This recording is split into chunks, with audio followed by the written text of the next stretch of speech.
We like big numbers. The bigger and more bloated those chubby goobers are, the better.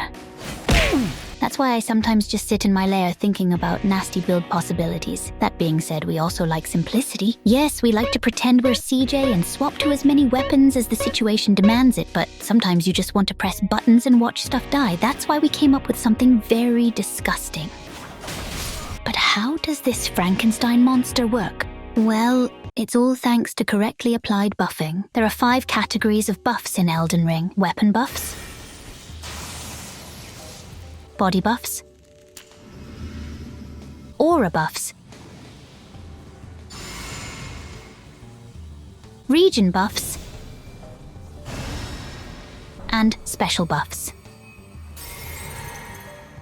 In this chart, you can see what spells, ashes of war, or what the ever else is in each category. Talismans and equipment passives do not apply to this chart. You can apply one and only one buff per category, meaning that if you use Barrier of Gold for magic defense, and then you use Exalted Flesh, a damage boost, the Exalted Flesh will override Barrier of Gold, leaving you only with the damage boost. The only exception is with special buffs, which do not override each other.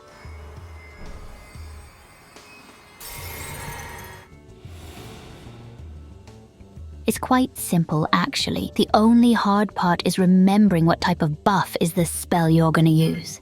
No? Having explained this, let's create Frankenstein. But first, mystery thingy, and a quick announcement. The mystery thingy from our second to last video, sorry, I had to go to the ER due to severe nausea, was the glaive. Big congrats to the brilliant light bulbs who answered correctly. Here's the new mystery thingy of the day. And as for the quick announcement, Ranni? Could you do it, please? I'm embarrassed. Oh, for God's sake. Sure, I'll handle it. I'll cut it from your pay, though. I'm happy to announce that we got a sponsor. Pizza time. Spent all your money on Funko Pops tarnished? Are you drooling at the thought of playing the Shadow of the Erdtree DLC with your friends, but you're just too broke to buy it? Well, worry no more, because Instant Gaming has got you covered. Instant Gaming is a website with over 10 million satisfied customers who opted to turn their back on overinflated retail prices and focus on a better shopping experience. With 24/7 customer support and great Trustpilot reviews, Instant Gaming offers amazing discounts on all games, game cards, and subscriptions for every platform on the market. It doesn't matter if you have a framed picture of Bill Gates or Gabe Newell in your basement wall. Instant Gaming does not discriminate. And that's not all. By clicking my special link in the description or pinned comment and simply creating an account, you'll participate in a free giveaway where the winner will get to choose a prize of their preference. So, who knows? Maybe you'll just win that DLC.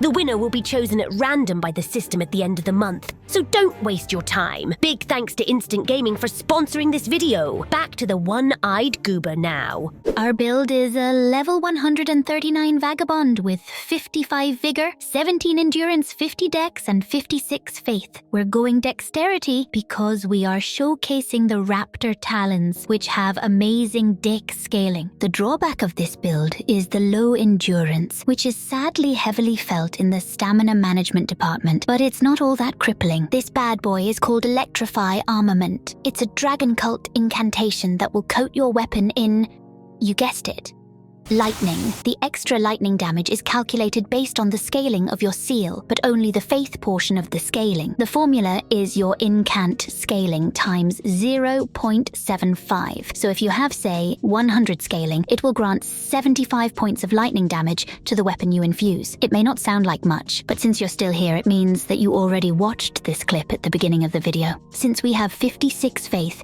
it's going to be 196 points. Next, we cast Golden Vow, which in PvP provides a 7.5% damage boost, placing our AR at 680, already quite juicy. But not as juicy as a piece of Exalted Flesh, which provides a bonus of 15% more physical damage in PvP. Munching the beef jerky will place our AR at a delicious 771 points. But wait! We then drink our flask of wondrous physic, which contains the lightning-shrouded cracked tear, increasing our lightning damage by 12.5%. Our final AR after all the buffs is of 816, which for claws is absolutely insane. We are also boosting our damage with the rotten-winged sword insignia, which increases damage with consecutive hits. Which is perfect for these bad boys, who have a destructive R2 into R2 true combo that deals 4 consecutive hits. Let's see these bad boys in action, shall we?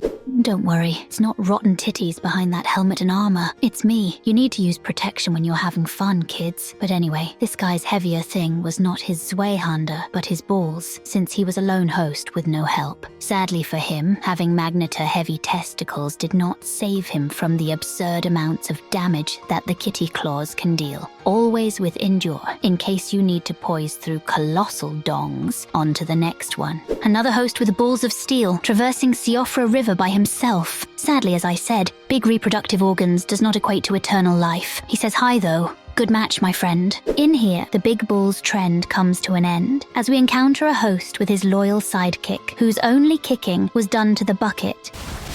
As expected, the L2 trigger-happy host calls in for assistance from the smartest type of players Elden Ring has to offer, the Fun Police. He nearly bit the bullet in one swift combo, but remember that this is a story of gankers, where they are outplayed and saved. Luckily, his IQ was in double digits, so Frankie the Dragon finished the job on the blue tumor. But once metastasized, the cancer will keep spreading, so another blue warrior joins the fun with one of the most obnoxious weapons for gankers, Moonveil. With a side of pew-pews, of course. The fight stretches for a bit, until for some reason this dynamic duo had a Scooby-Doo moment where they split up to look for clues, leaving the host alone, after a clear demonstration of why it's important to level vigor, and helping the host make amends with his inner gymnast. The evil was finally defeated.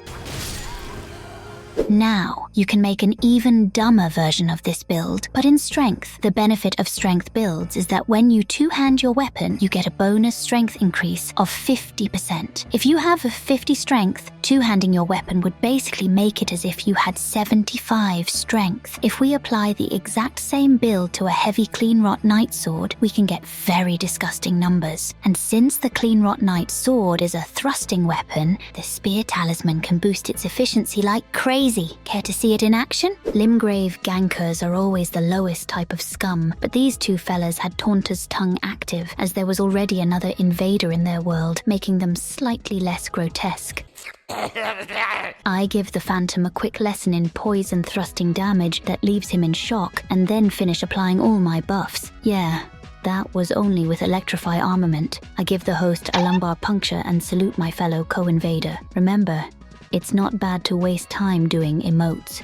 I ask you, who would win? A weapon capable of controlling elemental blood in swift, powerful strikes, or one stabby boy? The answer may just shock you. I want you to pay attention to this guy. He's wearing very heavy armor, has a boiled crab active, which gives him additional defense, and I'm still dealing nearly 400 damage to him with my pointy stick. Clear demonstration that R1 beats L2 any day. Same with this guy. Only Electrify Armament and a meat activated, and each stab hurts as if he had stubbed his toe against a tungsten Lego piece. So, now you know. Wanna have fun while you shut your brain off? Then consider this build. If not, keep pressing L2, I guess.